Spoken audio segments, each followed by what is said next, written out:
If someone were to ask you, what are the American values? What comes to mind? Beer? Burgers? Babes? Not quite, Mr. Hillbilly. What about the right to bear arms? The freedom of the press? Or the right to vote? I'd wager that there's no greater freedom, enigmatic of what it means to be an American, than the freedom of speech. It is such a popular talking point, in fact, that First Amendment right has become shorthand for the right to speak freely. The Oxford Dictionary of Politics and International Relations defines free speech as the liberty to express opinions and ideas without hindrance and especially without fear of punishment. So, not only should people be allowed to speak freely, but they should specifically be able to do so without negative repercussions. But why talk about the freedom of speech now? Well, just take a look at the current discourse taking place. With the multitude of firings and legal actions being taken against those who cover anti-Trump protests or voice their opposition on the assassinated right-wing pundit Charlie Kirk, it is becoming increasingly clear, to the American public at least, that they are not safe from attacks on their speech. But before we keep going, I should introduce myself. I'm Isaac.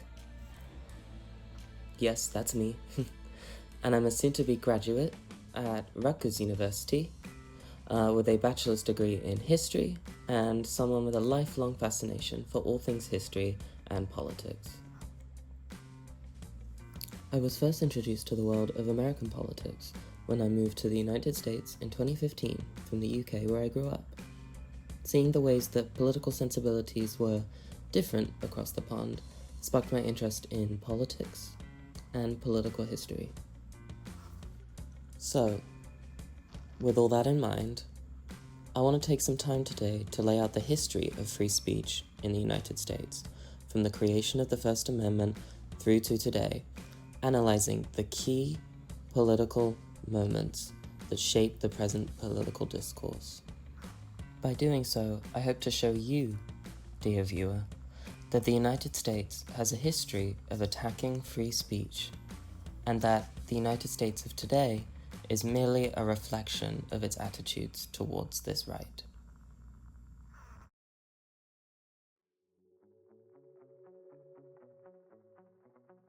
So, in order to understand how free speech is being attacked today, we have to start by examining its history in the United States. We begin in the late 18th century.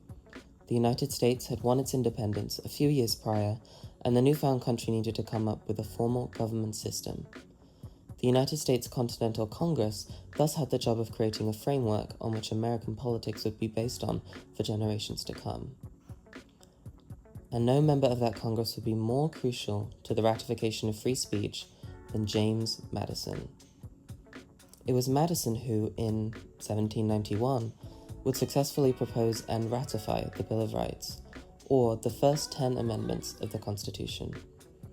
It's believed that Madison was under pressure from his political opponents, the Anti-Federalists, who feared that the new government would be too powerful if left unchecked. Now, fast forward to the Civil War.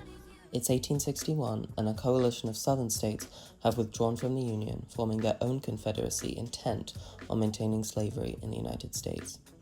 It was during this time that the freedom of speech was severely compromised, as in both the Union and the Confederacy, any language deemed treasonable was punished. One particularly interesting example of this was the Lincoln administration's suspension of habeas corpus, allowing for arrests of people who were deemed to be hindering the war effort to be arrested without trial. These kinds of arrests would take place again in the 1950s during a time known as the Red Scare. This period was marked by expansive attacks on social and political freedom when it came to speech, including an executive order that created loyalty tests for government employees to ensure that they didn't have communist views.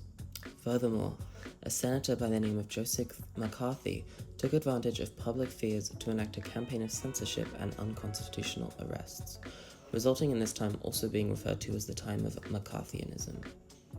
The Senate wasn't the only government agency concerned, however, as the House of Representatives also created the Un-American Activities Committee, punishing those in popular industries like Hollywood for speaking out against United States policy.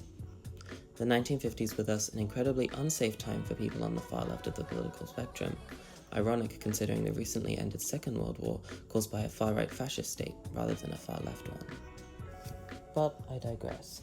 Let's continue on to the 1970s, during the height of the Vietnam War, when political unrest in the United States would hit an all-time high. One of the lasting legacies of the Vietnam War was how incredibly unpopular it was, especially amongst the young, educated generation. Mass protests took place across the country as young adults publicly burned their draft papers and engaged in violent clashes with the police. However, not all was lost, as Supreme Court cases like Tinker v. Des Moines protected students' right to protest in the form of clothing as a symbolic act. So, as we can see, free speech was often challenged throughout the early history of the United States, particularly during times of already existent civil unrest and war. But how does the past compare to today?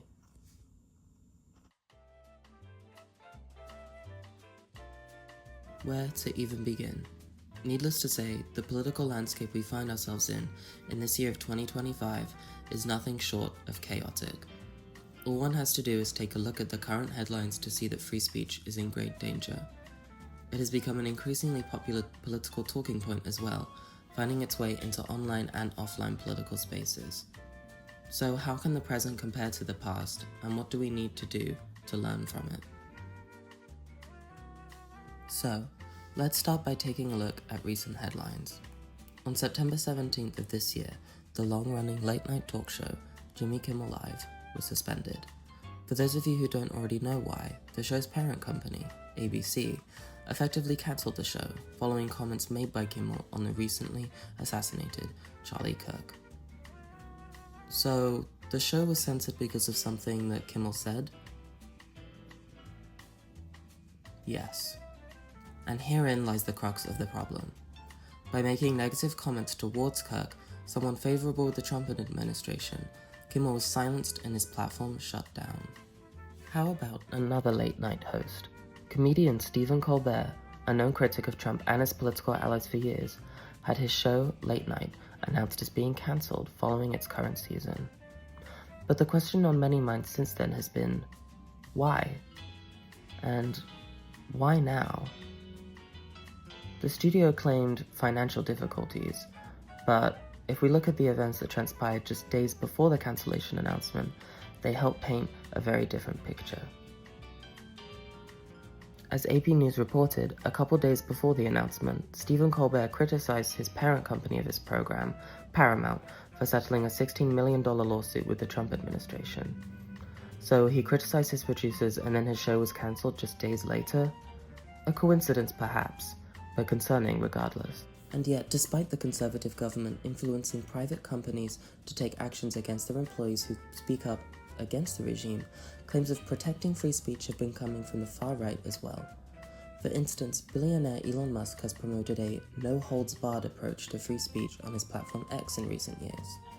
And yet, the state of free speech on X has been anything but free. In the midst of a historical rise in hate speech on the platform, having risen by over 50% in just the few months following Elon Musk's purchase of the company in 2022, Musk has taken actions against media outlets that have criticized him or the Trump administration's actions. In 2022, for example, numerous high-profile journalists from CNN, The Washington Post, and The New York Times, to name a few, had their accounts suspended or banned for, quote, doxing Musk. This sets an incredibly dangerous precedent. When simply calling out someone's harmful actions becomes defamation, it says to the world that you are allowed to get away with doing awful things and that you are outright not allowed to be held accountable for them. I don't know about you, but that doesn't sound like justice to me. It isn't just in private sectors that free speech is being attacked either, as recent times have shown attacks and the silencing of professors and instructors, infringing on their academic freedom and the freedom to teach what they see fit. At Texas A&M University, for example, Professor Melissa McCall was fired in September of 2025 after a recording by a disgruntled student in one of her lectures was released, in which she discussed transgender rights. The fallout of this event resulted in A&M instating its third president in just 2 years. To gain some relevant insight into the politicization of professors and their work, I spoke with Dr. Ben Newman of Texas A&M, a professor of biology and paleontology and my own dad. He had this to say on the matter. It used to be that there was a wall between the classroom and the outside world that would let you teach a subject in the way that you thought made the most sense. Now, anything that you say in the classroom, whether it offends someone there or not, is at risk. It used to be that a healthy institution could take on some kind of change or problems and not collapse, but what we're seeing now is that a single word has collapsed an entire part of the bureaucracy. Everyone feels threatened and is reacting to it in different ways, but we're in a place of weakness where we don't trust ourselves or knowledge. People have forgotten what the role of a university is supposed to be. And so, from Dr. Newman's statement, we can clearly see that professors like him are becoming increasingly concerned about the safety of their academic pursuits, fearful of how politics has invaded the classroom, and so the current political discourse speaks for itself. Nothing you say is safe. So, now that we've taken a look at how free speech has been attacked throughout US history, it begs the question, was speech ever really free? I'll ultimately leave it up to you to decide, but keep in mind that I encourage you to absorb all that we've talked about today. Regardless though, one thing is clear. Free speech is now at the forefront of political discourse in the United States, as politicians on both sides of the spectrum are either fighting to protect it or trying to tear it down in front of our eyes. Thank you all for taking the time to watch. This has been Isaac, and I hope that you have a great rest of your day or night.